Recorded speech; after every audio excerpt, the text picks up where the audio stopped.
War has come to Europe between the two largest countries in Europe. In fact, President Macron calls it a, quote, turning point in history, but it isn't.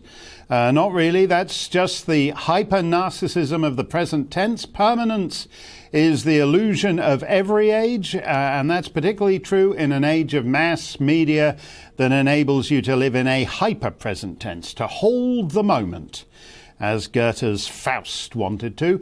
But if you step back, war is as native to Europe as French wine and German sausage and Ukrainian women at London escort agencies. War comes along every generation, and the conditions that prevail at the end of each war nicely set us up for the next. The Franco-Prussian War laid the ground for the Great War, which in turn incubated the conditions for World War II, which led to the, quote, 70 years of peace and security that nitwit Kamala Harris was rhapsodizing about the other day. Under that 70 years of peace, half of Europe was a prison state. And when the prison walls crumbled, the Balkans fell into war and some 150,000 people died. That was in the 90s. So we're about due for another, which started today. Old school war, that's with soldiers, tanks, bombers.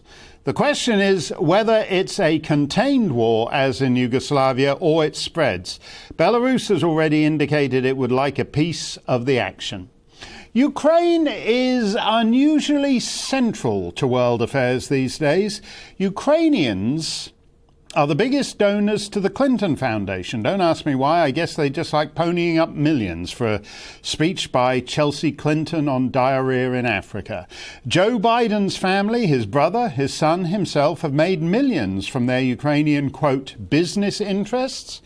And when a Ukrainian prosecutor showed rather too much interest in investigating Hunter Biden's, quote, business interests, Joe Biden had the prosecutor fired and then boasted about it on camera. He boasts a lot, of course. He famously plagiarized Neil Kinnock's line that he was the first in his family in 1,000 generations to go to university, which wasn't actually true. On the other hand, his son, Hunter Biden, is the first Biden in 1,000 generations to become a Ukrainian oligarch, which is even more impressive when you think about it. But when President Trump brought that up in a telephone call with his Ukrainian counterpart, they impeached him over it. For a place 99.99% of Americans couldn't find on a map, it looms weirdly large in Washington. It seems to exist in Washington mainly as a grift for the talentless children of Washington's talentless political class. So everyone who matters in the District of Columbia is hot for war, or at least a simulacrum thereof.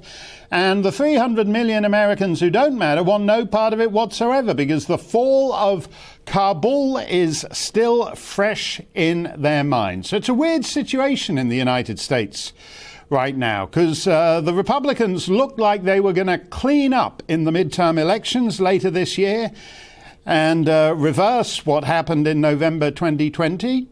And now the usual bipartisan uniparty rooting for boots on the ground all over the planet is back on the screens. And I would say that's likely to depress Republican turnout